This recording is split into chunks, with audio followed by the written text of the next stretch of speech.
Hey, what's up, everybody? Welcome to WFSO Buck. We're going to talk about not only the game that just ended, but also we're going to talk about Wednesday I was at when they played against the Spurs. But yeah, like I said, I don't know when I was going to be able to do it. So I was going to do it last night, and I just thought about it. I might as well just do them all in one for tonight. Since the plans that I had got canned, because I probably wasn't going to be able to do it tonight either. But lo and behold, plans got canceled, like I said, and be able to do it. So I just decided just to talk about both games on this one podcast or video, wherever you want to call it. So might as well just do it there. There was a recent video that put out before the game started about the five players that Bucks behind. I think Bucks behind basket, or I forgot what they call it, but they had up there that the five players that the Bucks let go too easily or too soon. It was mainly too soon, but every single one of them that they was talking about, except for Charlie Wava, I agree with that they let them go too soon, and who knows what could have happened. Was another, I say Ray Allen, Ricky Pierce, Charlie Wava, um, Dirk Nowitzki was on there, so I think I can understand that they drafted him, then decided to trade him, which I don't get why. So kind of a stupid mistake. Oh well, the more you learn, right? So now let's get to the San Antonio Spurs game. They led the whole game. They really led. The Bucks led the whole game, and 294 of that game on Wednesday, and Dermot, Charles Baisley, Romeo Langford, and Devontae Graham. Um, Tanasis Antetokounmpo was out for some games. He was there, but he was like dressed in street clothes. He didn't play. But I gotta talk about Maja Beauchamp. Although they had played him in the fourth quarter, got some points, and I think he got robbed of a three, and they just called it a two, which is like why. But that's my take. If y'all agree with me, let me know, or just say it on the chat on here, either on Twitch or on YouTube. But I think, yeah, he's ridiculous, and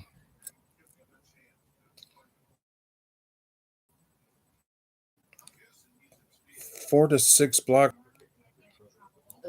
So something Bucks did need to work on. They still got the good defense with the three. The Spurs were 9 and 39 from three, and the Bucks were 15 to 43. So okay, average, but they could have done a bit better. Um, let's see. Most of the starters didn't play a lot because the game was like really like a blowout. So yeah, kind of like something like today's game that we're going to talk about later. But free throws weren't that good with certain players. Kind of same thing with the Spurs, but they did a little bit better. Um, yeah, although that Joey go singing signing on the Kumbo jersey. Oh, that's funny. So it's like, how are you gonna frame that? That is crazy. Ooh, excuse me. Sorry if I'm yarning.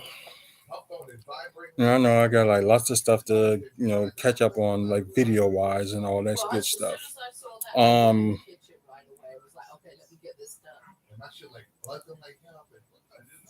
let's see what else. It's good to see Sandro back. He did some damage in the game, although he's with the Spurs, but he did some good things. I think they put him off as their sixth man. So for the story that nobody didn't get why Sandro was going from the Bucks and signed with the Spurs. Well, the simple reason was he wanted more playing time. He saw that he wasn't going to get it with the Bucks at this time. So he decided, like, him and his agent just decided, like, just release me and I'll go play or that he can play. Although the season's over for like the Spurs, but at least they get to figure out what their plans going in next season. And they're in the Victor Winnebago. I don't know if I'm saying his name right, but the Victor Sweepstakes. I'll just say his first name since only know his name. So, but in other words, they trying to up there for the first pick. We are going to talk about the standings later, and there are some games still going on. Um, but now let's just get to yeah the stats. Jeremy Sokan, and I thought he was a power forward, but I guess they have him at small forward. Okay. 13 points, one steal, three assists, six rebounds, poor 0 of 5 from three, and 6 of 14 from the field. Base Diop with 14 points, two steals, three assists, three rebounds, 1 of 4 from three, 4 of 9 from the field. Zach Collins, 12 points, one block, one steal, one assist, seven rebounds, 1 of 4 from three, and 5 of 9 from the field. Um, Devin Vassell, 16 points, one block, two steals, four assists, four rebounds, 3 of 9 from three, and 5 of 16 from the field. So he kind of got like a horrible shooting night. So there we go. Sandro, like I said, he had a big game. Although his 3 pointers wasn't good, but he had 12 points, two blocks, two assists, seven rebounds, 0 of 4 from three, 6 of 13 from the field. Julian Champagne, 8 points, one block, two rebounds, 2 of 5 from three, 3 of 9 from the field. And yeah, there's a couple of people that are doing some damage from the bench. But everybody else who played that scored like at least two or more. And they went with a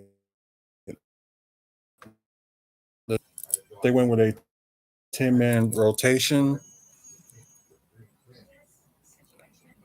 Okay, so that's that. Now let's get to the stats of the Milwaukee Bucks. Chris Middleton with 19 points. Kind of had the most turnovers with 6, but ended up having a double-double with 10 assists, one steal, 3 rebounds, 1 of 6 from three, 8 of 15 from the field. Giannis Antetokounmpo, 31 points, one block, two assists, 14 rebounds, so double-double for him. 1 of 4 from three, 2 of 5 from the free throw line, and 14 of 23 from the field. Brook Lopez with 11 points, 2 blocks, 2 rebounds, 1 of 3 for 3, and 3 of 6 from the field. Grayson Allen with 8 points, 1 block, 4 steals. Oh, wow. He really doing good in the defensive end. Wow. Um, 3 rebounds, 2 of 4 from 3, 3 of 5 from the field. Um, Now from the bench, you see that I didn't mention one player that each team out of the starting five because they really didn't do that good, and that's Drew Holiday and Malachi Branham. They didn't do that good today. So I mean on Wednesday. Joe Ingles had a good game from the bench, so good for him. 14 points, 2 steals, 1 assist, 1 rebound, and it was an offensive rebound. 4 of 6 from 3, 5 of 7 from the field. Bobby Portis with 19 points, 1 steal, 10 rebounds, so double double for him. And 3 of 6 from 3, 7 of 14 from the field. And let's see, I'll talk about a little bit of Pat Connaughton. Although he only had like 5 points, 1 steal, 1 assist, but he had 10 rebounds. So 1 of 5 from 3, 2 of 7 from the field. Montreal Beauchamp, I'm going to say he got 8 points. So I don't care if they took that 3 away from him, which they shouldn't. But I digress. Anyways, he really got 7 points, 2 rebounds, 1 of 1 from 3. It would have been 2 of 2 from 3, um, but it's 1 of 1 from 3, 2 of 2 from the field. And that final score is now we're going to go to the next game. God, if I can.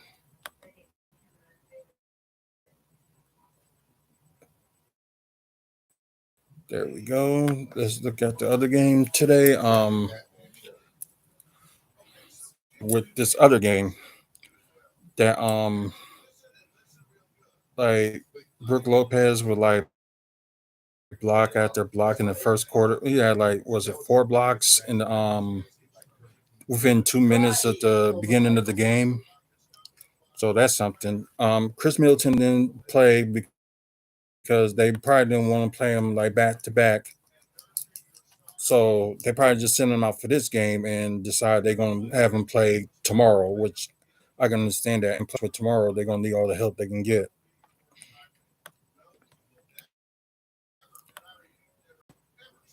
But yeah, like I said, Brook did step up. With the 22 of 50 from the 3 point from the Bucks, and Jazz was 11 of 40. So they kind of, they kind of slow. Sorry.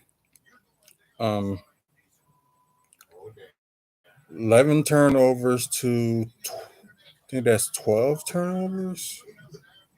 Yeah, 12 turnovers. So they kind of so the Bucks kind of calmed down a little bit with the turnovers, but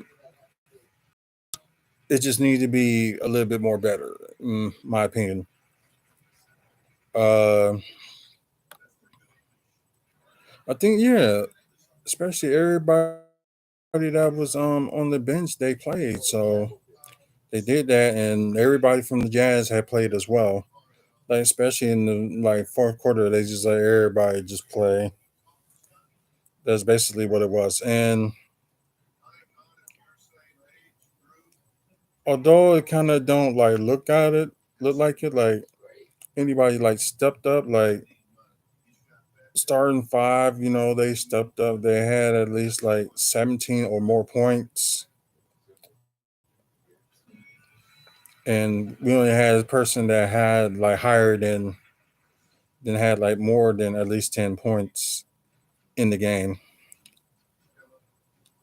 And yeah, Jazz didn't whisper something, but yeah, like I said, big game for Brook. Giannis had a big game too. Both like kind of close to near triple double, but couldn't get there. Like I said, Grayson Allen had like I think he had like the first 10, 12 points in the game. So scored the first 12 points, and yeah, that was unbelievable. And like I said, the guy Grayson Allen is really improving on defense. So yeah, that's just saying something. Like although he didn't have the playoffs, it wasn't that good last year, and I know he's trying to redeem himself from that. And yeah, like I said, that last game, he had like 4 steals, so he didn't have that bad of a steals on this game either. So maybe like next season he'll try to go up there, maybe have like more steals than the team leading Drew Holiday. So yeah, that'd be cool. So let's get to the stats on this one. Pat Content was good in the third quarter, was like lighting it up. He had 22 points, 2 blocks, 3 assists, 5 rebounds, 6 of 10 from three, 8 of 12 from the field. So pretty good shooting on his part. Um, Giannis Antetokounmpo with 24 points, 2 steals, 11 assists, so double double for him, but 6 rebounds. 3 6 from the free throw line, 1 of 2 from three, and 10 of 13 from the field. So not too bad. Brook Lopez with 17 points, 7 blocks, 2 assists, 14 rebounds, so double double for him. Like I said, that's huge with his blocks that he has been doing as of late. So that's huge. No, yeah, and I forgot about to mention that the Bucks had like a season high in assists with 42 compared to Utah's 28. So yeah, that's a good one. Anyways, Brook Lopez with 1 to 3 from three, 8 of 15 from the field. Grayson Allen, he was a little, like I said, he was hot in the first quarter and did a little bit good in the third quarter. But total, he had 25 points, 2 steals, 1 assist, 4 rebounds, 5 of 9 from three, 8 of 14 from the field. Drew Holiday had a good shooting night. He had 18 points, 1 steal, 8 assists, 3 rebounds, 4 of 5 from three, 6 of 8 from the field. So had a decent shooting night. So that's good for him. Joe Ingles had made his return to Utah on like 6 points and 6 assists. So not too bad. Normally, I don't talk about somebody who's like scored that's like 8 or less. Well, I mean less than 8. Normally, don't talk about that person, but I just thought like with the 6 assists that he got was pretty good. Bobby didn't do that well. Only had like 8 rebounds and was 0 of 4 from three, 2 of 9 from the field. Um, Javon Carter, the only person out the bench that got like a double digit score. He has 13 points, 1 block, 4 assists, 2 rebounds, 3 of 6 from three, 5 of 9 from the field. Even like Tanasis, Marjon, and Dendell Wigginton did good. Like I said, the finals. Oh yeah, I still got to do the Jazz. I'm sorry. So for Chino, he had 26 points, 2 rebounds, 4 of 7 from three, 9 of 16 from the field. So yeah, he was really scoring. Kelly Olynyk with 16 points, 2 steals, 3 assists, 7 rebounds, 2 of 4 from three, 5 of 10 from the field. Um,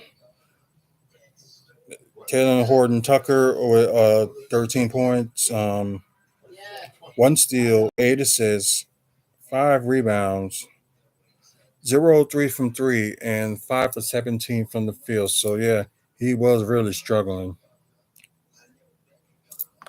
Um, Johnny Juzane, 10 points. I think that's 2 assists, 5 rebounds, 2 of 10 from three, 3 of 12 from the field. So yeah, bad shooting night for him. Uga Nube, sorry if I said his name wrong. 9 points. I think it's 2 blocks, 1 steal, 9 rebounds, 4 of 7 from the field. And Dwan Jasco Anderson, 8 points, 2 assists, 2 rebounds, 0 of 1 from three, but 2 of 4 from the field. Everybody else from the bench, they scored okay, but they didn't end up going like 0 points or anything like that. So it was more or less for the rest of the people on that game that, you know, that I didn't mention. So yeah, well, a good thing, Chris Dunn is on the team now. Although, Utah still got a chance to make it in the play-in tournament or maybe in the playoffs because the West is like that close. So the final score for this game was 144 to 116. The Milwaukee Bucks over the Utah Jazz. So without further ado, let's go to the standings. And there's actually 4 games that's still going on.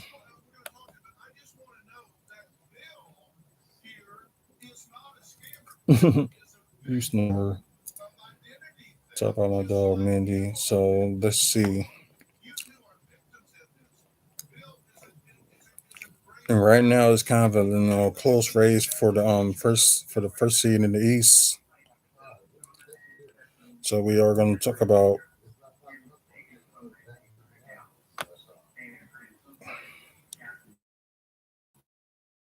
I do just low and it's like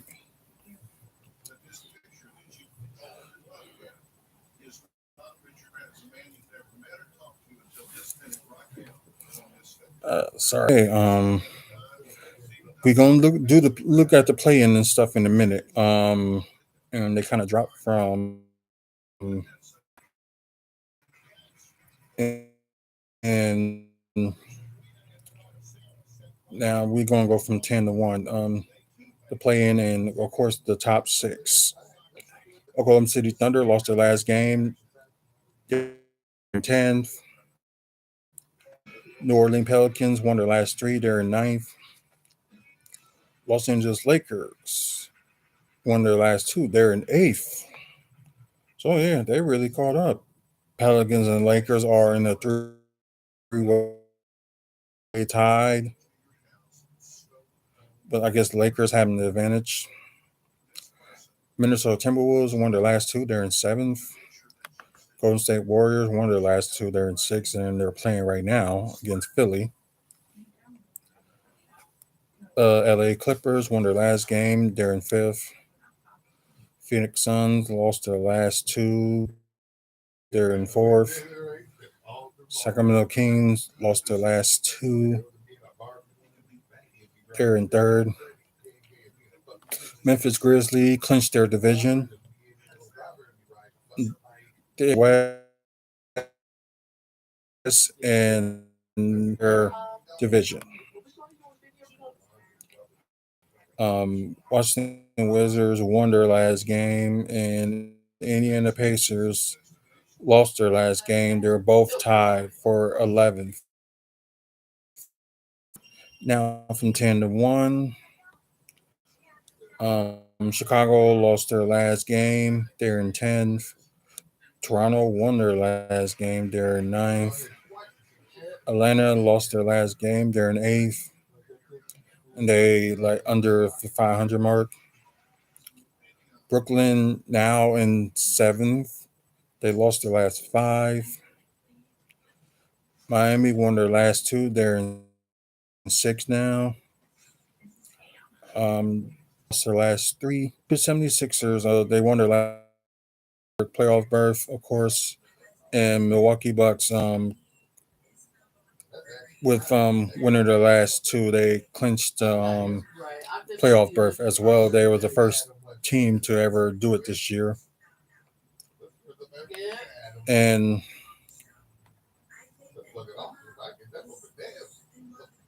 what you might just say three because they really didn't update it because right now the Bucks are 53-20. They didn't update that yet. So now they're 2.5 games ahead of Boston, and right now they're 3.5 games ahead of Philadelphia. Yeah, there's at one point it was like a switch. It was like Philadelphia was in second and Boston was in third. So I guess that kind of switched out. But yeah, now let's look into play and if the yeah, like all the other stuff in the play and like the stuff is updated. So Cleveland versus the New York Knicks, Philly versus Miami, which that could be that. To be honest, Sacramento versus Golden State, that could be another upset. It's possible. Memphis will be playing the seventh seed, and Boston will be playing the seventh seed. So we got 7-8 Brooklyn and Atlanta, 9-10 Toronto, Chicago, and 7-8 Lakers and the Timberwolves, and 9th and 10th the Pelicans and okay. Be right back in a moment.